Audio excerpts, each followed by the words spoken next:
Hello student, good morning. मैं अरविंद कुमार अपने YouTube channel real maths 2.0 पे आप सभी को स्वागत करता हूं। आज के इस वीडियो के माध्यम से हम लोग क्लास 10th का बहुपद चैप्टर के बारे में पढ़ेंगे। बहुपद चैप्टर जो है एग्ज़ाम के पॉइंट ऑफ व्यू से काफ़ी महत्वपूर्ण है ये चैप्टर। इसके पहले हम बेसिक जानकारी लेंगे, उसके बाद इसका क्वेश्चन आंसर करेंगे। जैसा कि बोर्ड पे लिखे हुए हैं बहुपद क्या है, पहले ये जानेंगे बहुपद क्या है। तो चर, अचर, गुणांक और घात वाले बीजीय व्यंजक को अलजेब्राइक एक्सप्रेशन या बहुपद कहते हैं। से चर और अचर, गुणांक, घात वाले बीजीय व्यंजक को हम अलजेब्राइक एक्सप्रेशन यानी बहुपद कहते हैं। जैसे समझेंगे चर और अचर क्या होता है। जैसे हम लिखे कोई बीजीय व्यंजक बहुपद लिखें, जैसे लिखते हैं 2x + 4 = 0। तो यहाँ पे जो x है इसको कहेंगे चर यानी वेरिएबल, इसको वेरिएबल बोला जाता है, x को वेरिएबल बोला जाएगा। और यही है अचर। तो यही चर और अचर, गुणांक और घात वाले बीजीय व्यंजक, इसमें घात है। जैसे हम 2x लिखे तो यहाँ पे एक घात, पावर, ये 4 = 0। तो ये सब को ही हम, इसी एक्सप्रेशन को ही हम बहुपद कहते हैं, इसी व्यंजक को ही हम बहुपद कहते हैं। अब समझेंगे ये सब जैसे दे दिए हैं x² ये बहुपद है, x² ये बहुपद है। उसके बाद दिए हैं 2x की, ये भी बहुपद है, इसमें भी चर राशि है, वेरिएबल है। और गुणांक, गुणांक किसको कहेंगे, यानी चर राशि में जो संख्या से गुणा किया जाएगा उसे हम गुणांक कहेंगे। तो यहाँ पे अगर इस x का गुणांक पूछा जाए तो ये 2 है, यहाँ पे ये है वेरिएबल और ये है इसका गुणांक, ये है वेरिएबल, इसका ये है गुणांक, 20 से गुणा किया गया। इस तरह से हम कुछ उदाहरण लिख दिए हैं। ये सब का है, ये सब बहुपद है, ये सब का सब बहुपद है। अब तो एग्ज़ाम में ऑब्जेक्टिव टाइप में पूछ देता है क्वेश्चन, निम्न में से कौन बहुपद नहीं है। अब उसके लिए हम सीखेंगे, आखिर ये सब तो हम जान गए बहुपद है, यानी चर और अचर राशि के गुणांक को घात के रूप में अगर समीकरण के रूप में लिख रहे हैं, व्यंजक के रूप में लिख रहे हैं, तो सबका सब बहुपद कहलाएगा। लेकिन पूछता है कौन बहुपद नहीं होगा, तो उसके लिए भी हम कुछ लिखे हैं। जैसे बहुपद नहीं होंगे, ऐसा क्या है जो बहुपद नहीं होंगे, तो इसके लिए 3 बातें याद रखेंगे। से वह बीजीय व्यंजक जिसका घात ऋणात्मक हो, जिसका पावर ऋणात्मक हो, जिसका घात ऋणात्मक हो, घात का मतलब होता है पावर, POWER, जिसका पावर हो ऋणात्मक, वो क्या हो जाएगा, बहुपद नहीं होगा। जैसे -2, -3, -5 अगर ऐसे पावर हो, जैसे एक हम यहाँ पे लिखे हैं 3x पर पावर -2 + 5x। तो ये जो पावर है ये ऋणात्मक संख्या, ये क्या है, ऋणात्मक संख्या है। ये ऋणात्मक संख्या है, इसलिए ये जो बहुपद नहीं होगा, यह बहुपद नहीं है। क्यों नहीं है, क्योंकि बहुपद का याद रखेंगे, बहुपद का कभी भी घात ऋणात्मक नहीं होता है, यानी उसका पावर माइनस में कभी भी नहीं होगा, निगेटिव नहीं होगा। ये तो पहला बात हो गया क्लियर। अगर इस तरह का हम देखेंगे तो कहेंगे ये बहुपद नहीं है, पहचान कर सकते हैं कौन बहुपद है कौन बहुपद नहीं है। देखने से तो लग रहा है जो बहुपद है, लेकिन इसका पावर निगेटिव है, इसलिए यह बहुपद नहीं है। अब दूसरा हम देख रहे हैं, वह बहुपद जो किसी चर से विभाजित हो, वह बहुपद जो किसी चर से विभाजित हो। जैसे समझेंगे वह बहुपद जो किसी चर से विभाजित हो, जैसे इसका समझेंगे कोई बहुपद ले लेते हैं 1 और कोई चर से हम भाग करेंगे। यहाँ चर है, x जो वेरिएबल है, अगर कोई बहुपद में चर से विभाजित करेंगे तो ये बहुपद नहीं होगा, क्योंकि ये अगर इसको हम सीधा करके लिखें तो ये हो जाएगा x⁻⁻1, यानी x पे पावर हो जाएगा -1। और हम पहले में जाने हैं जो जिस पे माइनस होता है पावर घात, वो बहुपद नहीं कहलाता। तो कोई भी बहुपद में अगर चर राशि से भाग अगर किया जाए तो वो बहुपद नहीं होगा। जैसे 2/x+1, इस तरह का अगर कहीं देखेंगे तो ये बहुपद नहीं है। इसको जब सीधा करेंगे तो इसका घात निगेटिव हो जाएगा। तो दो बातें हम लोग सीख गए, यानी किसी भी चर से विभाजित, यानी कोई पद में अगर चर से भाग लगाएंगे तो वो बहुपद नहीं होगा।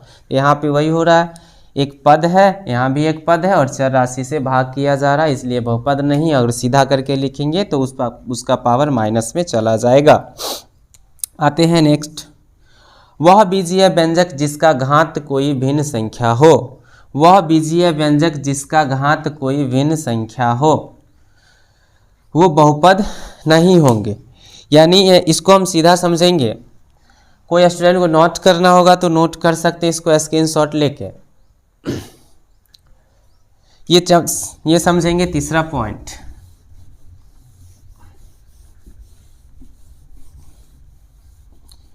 अगर कोई बीजीय व्यंजक जिसका घात भिन्न संख्या हो, यानी फ्रैक्शनल नंबर हो, वो भी बहुपद नहीं होगा।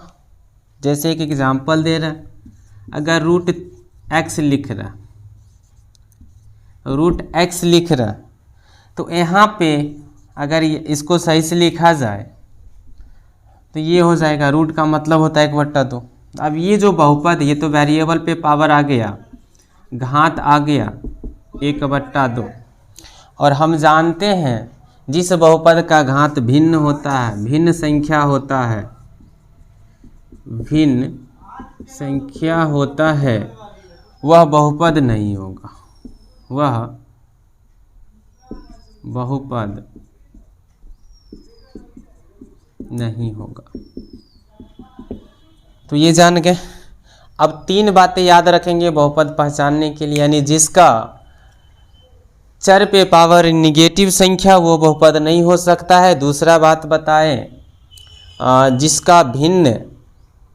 जिसका चर पे पावर भिन्न हो वो नहीं होगा, भिन्न संख्या वो नहीं होगा। और एक था वह बहुपद जो किसी चर से विभाजित हो, वो भी नहीं होगा। यानी तीनों का सीधा सीधा मतलब निकल रहा है, जो पावर से ही रिलेटेड बातें हैं। एक में कह रहा है पावर निगेटिव संख्या नहीं होना चाहिए, दूसरा में कह रहा है पावर भिन्न नहीं होना चाहिए, तीसरा में कह रहा है जो कोई बहुपद में चर से भाग नहीं होना चाहिए, वो भी तो निगेटिव होगा, भाग हो रहा तो ये बातें याद रखेंगे। अब आते हैं बहुपद कितने प्रकार के होते हैं, ये सीखेंगे। तब इसका रिलेशन देखेंगे, यानी इस वीडियो में बहुपद का पूरा हम कॉन्सेप्ट बताएंगे। वीडियो को स्किप करके नहीं देखिएगा, नहीं तो कुछ समझ में नहीं आएगा। अगर कुछ सीखना है तो वीडियो को स्किप मत करिएगा। अब आगे आते हैं बहुपद के प्रकार।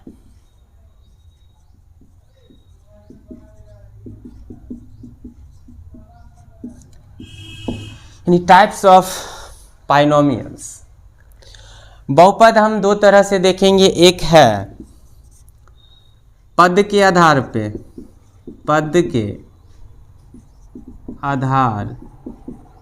पर बहुपद। पद के आधार पे बहुपद वो कह सकते हैं एक पदी बहुपद। नाम से ही क्लियर है, वैसा बहुपद जिसमें सिर्फ एक पद हो, जैसे 2 लिख दिए, 2x लिख दिए, 4x² लिख दिए, 6x², कुछ भी सिंगल टर्म्स है, इसलिए कहलाएगा एक पद वाला। दूसरा है द्विपदी बहुपद।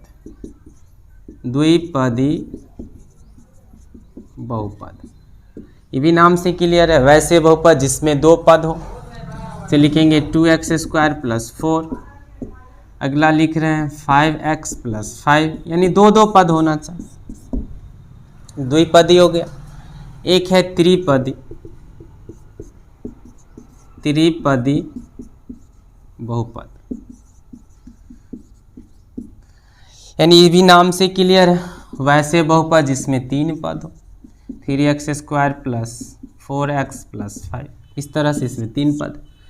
तो यहाँ नाम से ही क्लियर है, जो अगर पद के आधार पे अगर बहुपद को पहचानना हो तो आसानी से पहचान लेंगे। वैसे बहुपद जिसमें सिर्फ एक पद हो वो एक पद वाला बहुपद कहलाएगा। वैसे बहुपद जिसमें केवल दो पद हो वो दो पद वाला बहुपद कहलाएगा। वैसे बहुपद जिसमें तीन पद हो उसे हम त्रिपदी बहुपद कहते हैं। अब दूसरा है, ये तो हो गया पद के आधार पे यानी टर्म के आधार पर बहुपद। हम देखें तीन तरह के, चार पदी भी हो सकते हैं, उतना आगे नहीं पढ़ना हम लोग को। अगला है घात के आधार पर यानी पावर के आधार पे, पावर के आधार पर यानी घात के आधार पे अगर बहुपद की बात करें तो घात के आधार पे बहुपद होता है एक घाती बहुपद, एक घाती बहुपद जिसको कहते हैं रैखिक, जिसको कहते हैं रैखिक बहुपद, जिसको कहेंगे रैखिक बहुपद।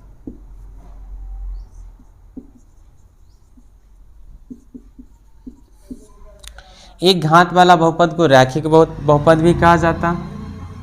जैसे लिखा रहेगा 4x + 4 = 0।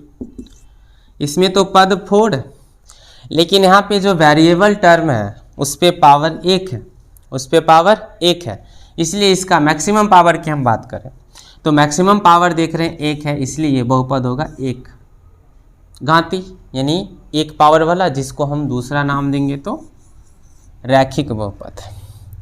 अब आते हैं दूसरा, एक होता है द्विघात, द्विघाती या द्विघात बहुपद कहेंगे।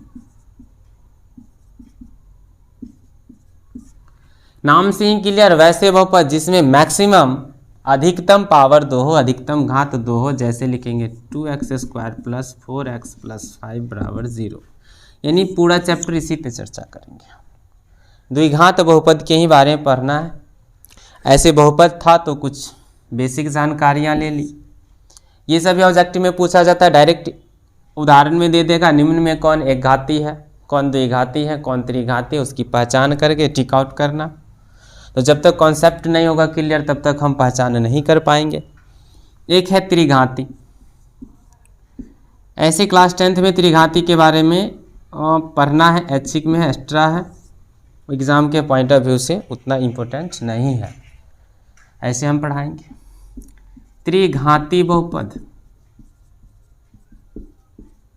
नाम से ये भी क्लियर है, वैसे बहुपद जिसमें मैक्सिमम पावर, मैक्सिमम घात 3 हो, 3x² नहीं क्यूब + 4x² + 5x + 6 = 0, यानी इस तरह का रहेगा। तो यहाँ से एक चीज़ और देखेंगे, अगर बहुपद एक घाती है तो बहुपद एक घाती है तो मैक्सिमम 2 टर्म आएगा। जैसे लिख रहे हैं 2x + 4 तो इसमें 2 टर्म आया। अगर द्विघात की बात करें, द्विघात की बात करें तो इसमें मैक्सिमम 3 टर्म आएंगे। त्रिघात की बात करेंगे तो मैक्सिमम 4 टर्म आएंगे। 3x³ + 2x² + 5x - 10 = 0। इस तरह से तो 1 + 1 हो जाता है, यानी एक टर्म ऐड होते चला जाता। तो अब हम इसका तो कुछ कॉन्सेप्ट देख लिए, अब चलते हैं कुछ क्वेश्चन पे जो कि 2 नंबर में पूछा जाता है क्लास 10th में। और जो भी क्वेश्चन हम बता रहे हैं वो एग्ज़ाम में वो क्वेश्चन आने की काफ़ी संभावना है, इम्पोर्टेंट क्वेश्चन है, ध्यान से देखेंगे।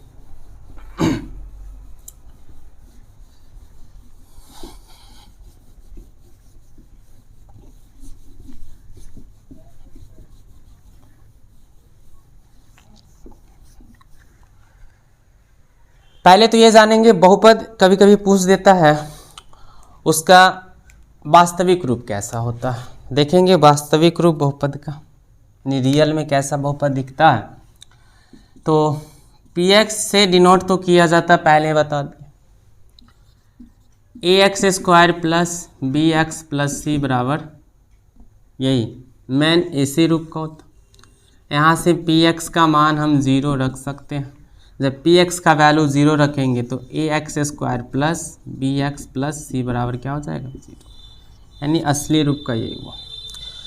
द्विघात बहुपद में अगर शून्यकों की संख्या की बात की जाए तो 2 होगा, नाम से क्लियर। द्विघात में अगर शून्यकों की संख्या की बात की जाए तो 2, त्रिघात में शून्यकों की संख्या की बात की जाए तो 3, इस तरह से बढ़ते चला जाएगा। तो द्विघात में शून्यकों की संख्या 2 होती है, अल्फा और बीटा,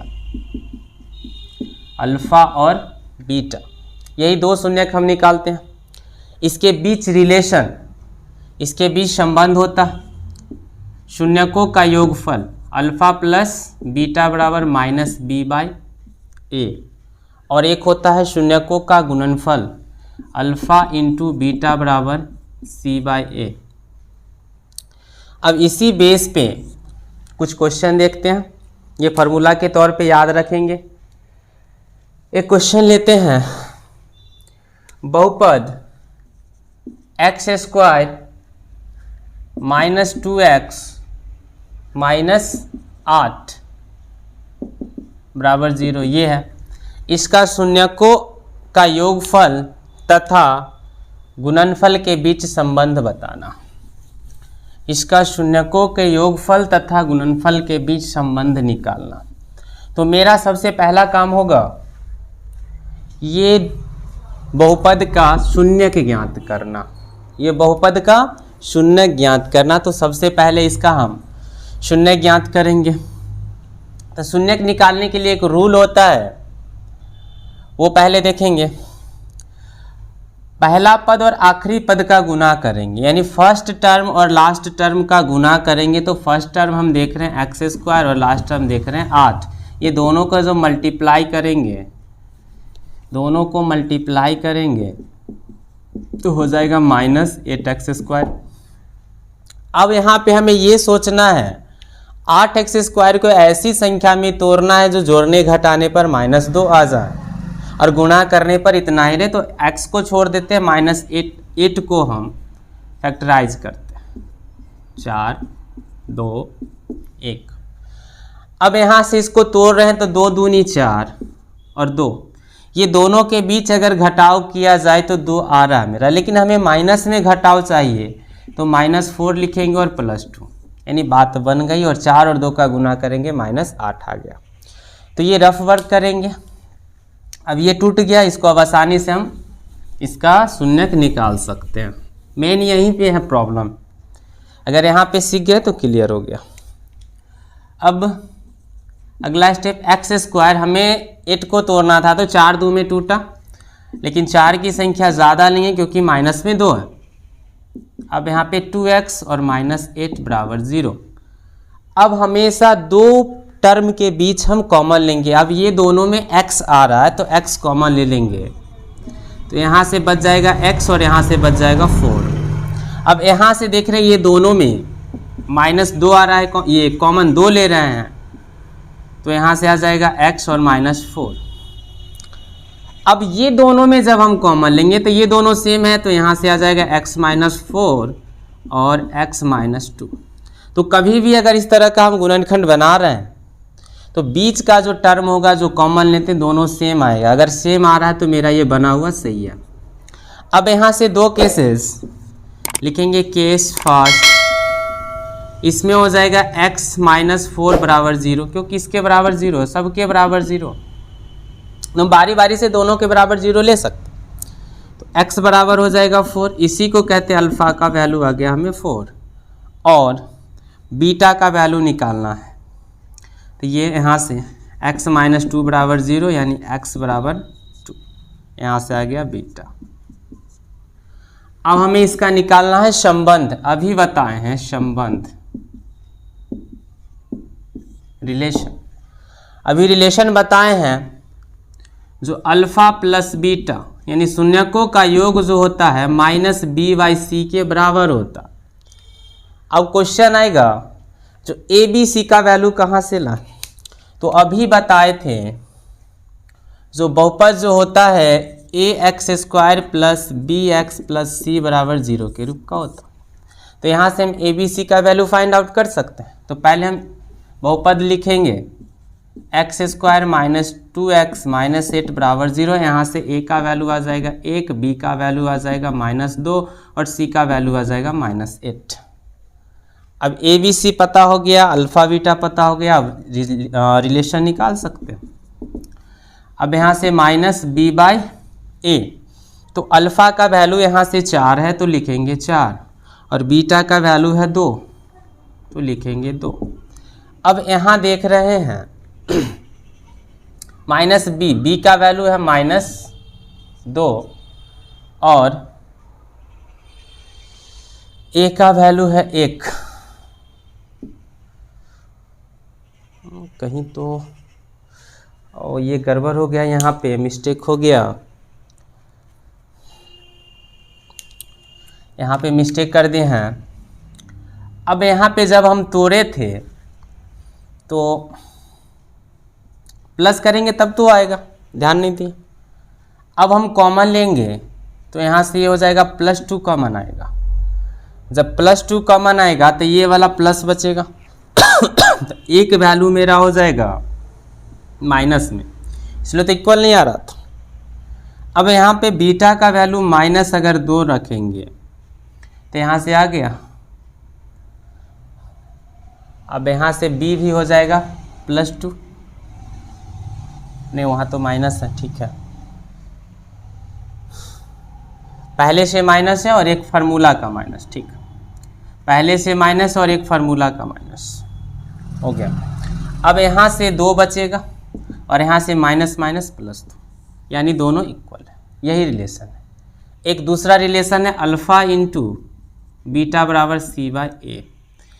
तो अल्फ़ा का वैल्यू है 4 और बीटा का वैल्यू है -2 और c/a यानी c का वैल्यू है -8 और a का मान है 1, तो यहाँ से भी आ जाएगा -8/-8, ये दोनों इक्वल आ गया। तो यही हमें संबंध निकालना, 1-2 नंबर में क्वेश्चन आता है। इस तरह से एक और क्वेश्चन देखेंगे, क्वेश्चन नंबर 2। अगर ये नहीं समझ में आएगा तो फिर दूसरा देख रहे से क्लियर हो जाएगा।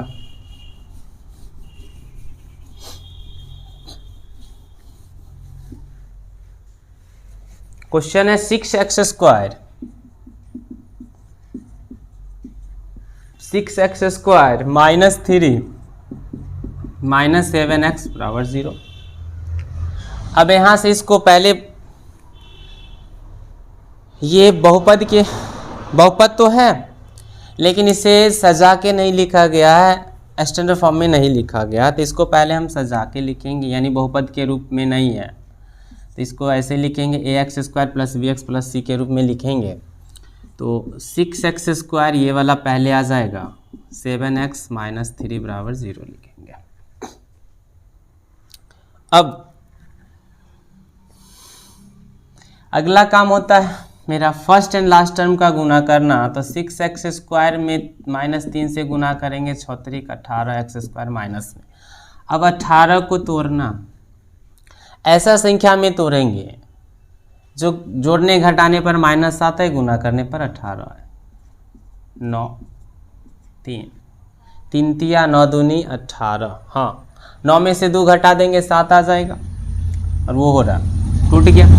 यहाँ से लिखेंगे 6x² माइनस 9x और प्लस 2x, घटा देंगे 7x आ जाएगा, गुना कर देंगे 18 माइनस 18x² आ रहा, प्रूफ हो गया -3।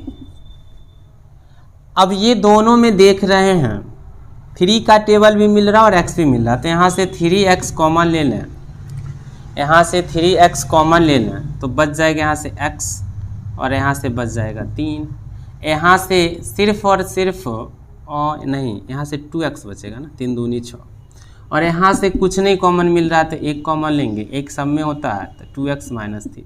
यहाँ भी देख रहे हैं जो दोनों सेम है तो यहाँ से फिर से कॉमन हो जाएगा दोनों का 2x - 3 और यहाँ से बच जाएगा 3x + 1।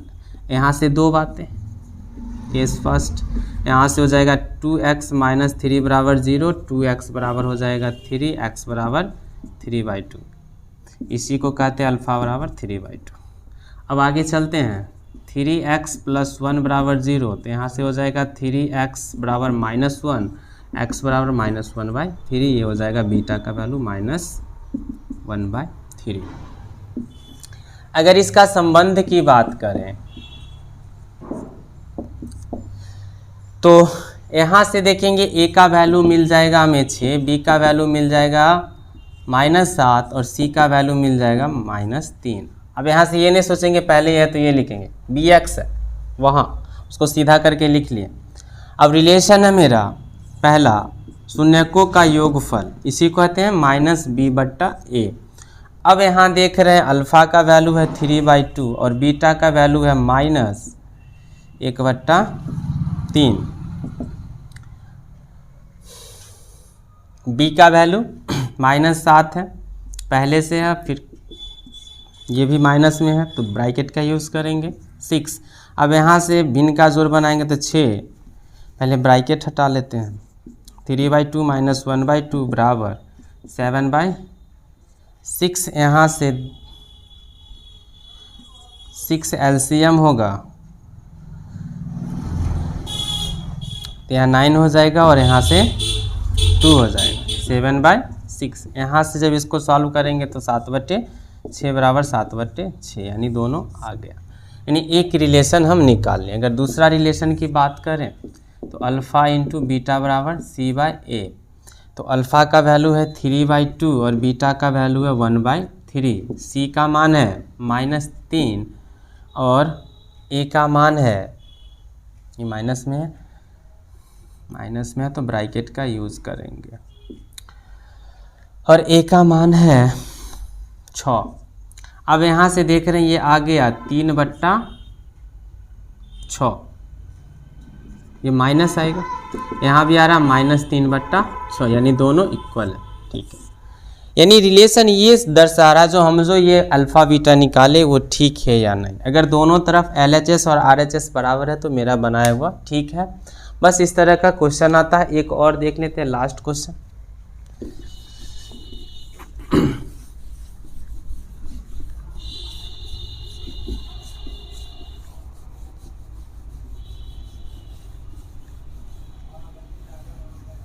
ये क्वेश्चन बहुत बार पूछा भी गया, देखेंगे। इससे है t² -15, तो बहुत सिंपल है। अगर इसको px बराबर 0 मान लेते हैं, यहाँ से हो जाएगा tx² -15 बराबर 0। यहाँ से इसको हम आसानी से वैल्यू निकाल सकते हैं अल्फ़ा बीटा। अब इसको लिख सकते हैं tx² बराबर, इसको बराबर के उस पार ले जाएंगे तो +15, यहाँ से t बराबर हो जाएगा √15।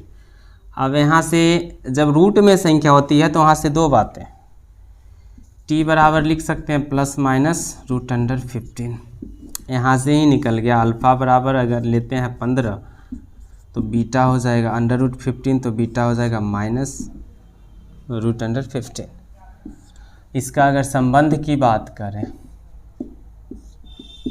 तो अल्फ़ा, तो यहाँ से ये हो जाएगा t² -15 बराबर 0। अगर यहाँ a की बात करें तो 1, b है ही नहीं तो 0, c है -15। अब रिलेशन निकाल देते हैं, अल्फ़ा प्लस बीटा बराबर -b/a। यहाँ से अगर दोनों की जोड़ की अगर बात करें तो एक तो प्लस में और एक माइनस में है, दोनों मिलके क्या हो जाएगा 0, तो 0 बराबर 0, ये बात खत्म। इधर आते हैं, अल्फ़ा इंटू बीटा की बात कर रहे हैं, तो अल्फ़ा इंटू बीटा की बात कर रहे हैं तो c/a होता है, तो √15 गुने -√15 गुना किया जाए तो c यहाँ पे -15 और a है 1। अगर ये दोनों का गुना करेंगे तो हो जाएगा 15 रूट स्क्वायर और यहाँ से -15, इससे ये कैंसिल आउट, -15 बराबर -15, यहाँ से ये भी प्रूफ हो गया। ये भी क्वेश्चन कंप्लीट। इस चैप्टर का एक लास्ट टॉपिक बच गया है, उसका भी डिस्कशन कर ही लेते हैं कि एक वीडियो में सारा समाप्त हो जाएगा। इस चैप्टर से एक इम्पोर्टेंट टाइप का क्वेश्चन आता है जो कि दे देगा शून्यकों का योगफल और गुणनफल और बहुपद पूछ लेगा। शून्यकों का योगफल और गुणनफल दे दिया जाएगा और बहुपद पूछ लिया जाएगा जो बहुपद याद करें। तो वेरी सिंपल है। उसके लिए कुछ बातें याद रखेंगे, जैसे फार्मूला होता है, अगर दे दिया जाएगा, कहेगा शून्यकों का योगफल इतना, कह देगा शून्यकों का योगफल 1/4 है और गुणनफल -1 है, तो बहुपद ज्ञात कर, बहुपद ज्ञात कर।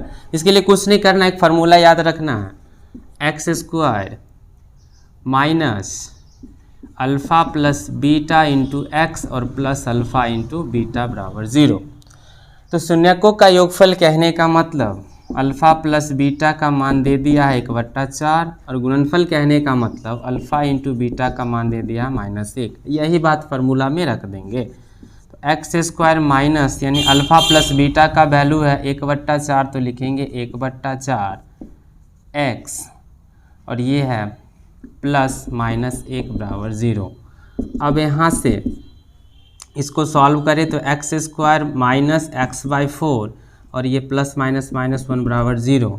इसको सिंप्लीफाई किया जाए तो 4 लघुत्तम हो जाएगा, इसके नीचे कुछ नहीं है तो 4x² और -x और यहाँ -4 बराबर 0। क्रॉस मल्टीप्लिकेशन करेंगे तो ये 4 खत्म हो जाएगा, तो आंसर आ जाएगा 4x² माइनस x -4 बराबर 0।